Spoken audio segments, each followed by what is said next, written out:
It's taken me almost 6 months to find my dead zone. I've been playing at various combinations of dead zone, outer threshold, and response curve in order to find settings that maintain this slope but have a lower dead zone than 8, because at 8 dead zone I get stuck on the outside of targets. Eventually I was playing at 069, but the issue with 0 dead zone is that when I'm trying to track a moving target, I do this instead of this. I jump to spots instead of moving smoothly.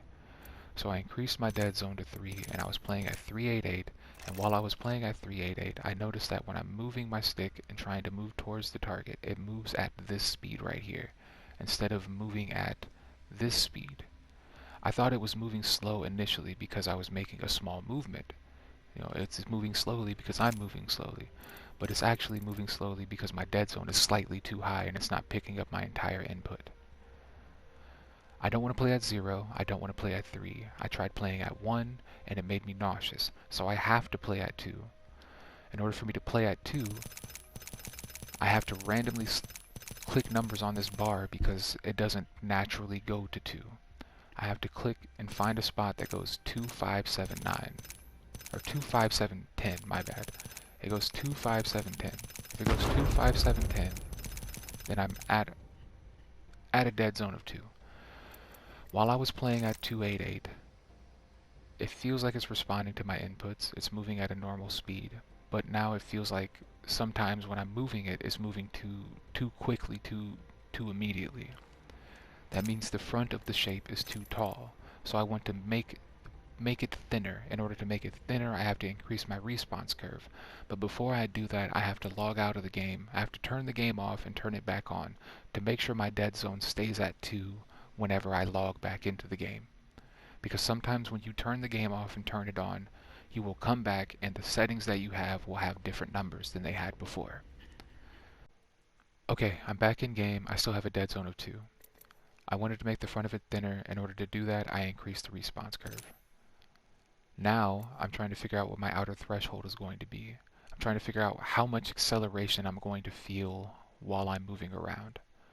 I like it when the second block is closer to the first block, before the first block moves away. So if I decrease this, the first, third, and fourth block are moving, which means that this is the spot where the second block is closer.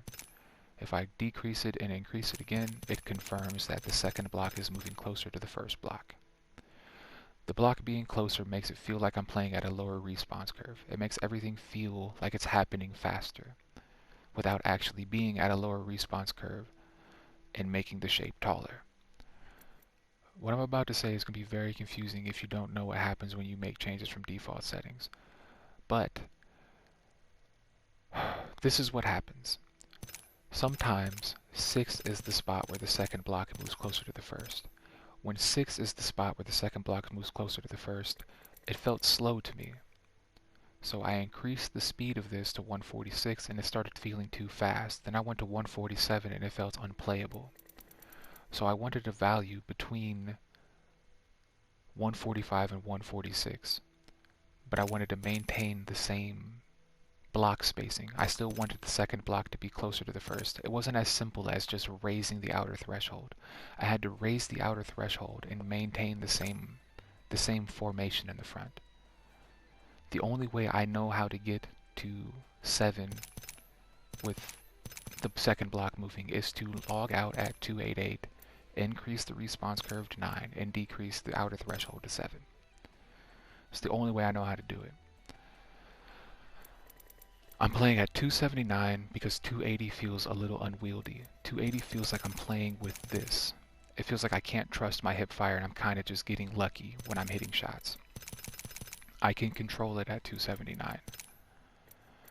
I'm playing at 145 because at 146 it feels like the target gets soap on top of it. I feel like I start to slip off a little bit.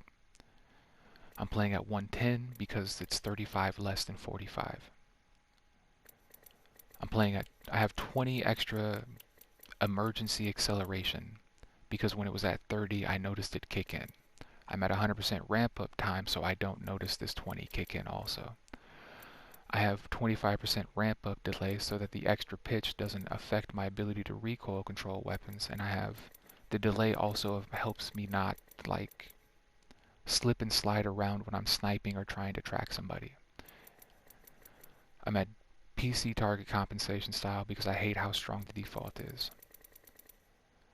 I have my per optics set up so that my 2 times feels like my 1 times. The 3 and the 4 are at 1.2 so that they're usable with recoil control weapons and sniper rifles. The 6 feels like the 10 and the 8 feels similar to the 4. I've been thinking about possibly putting my 2 times to 1.1. But that's something I'm going to do on another day because I'm very tired. I'm going to log out and log back in to make sure that everything stays the way it is. The 7 being above 2 6s should solidify this position. If it was a 7 and there was like a 6 and a 5, there's a possibility that this would change into a 6. But since there are 2 6s below this, there's like no chance. There should be no reason for it to turn into a 6, and it should stay a 7 where the second block is moving closer to the first. This system of adjustments is strange, and that's all I have to say. Okay, I logged back in. I'm still at 279. I'm going to just make sure that the second block is moving closer to the first. There's still 2 6s. Everything is set. This is what I'm playing at. I've explored everything around it. I don't want to play at anything else. This is it. I'm done. I am done making adjustments to my ALCs.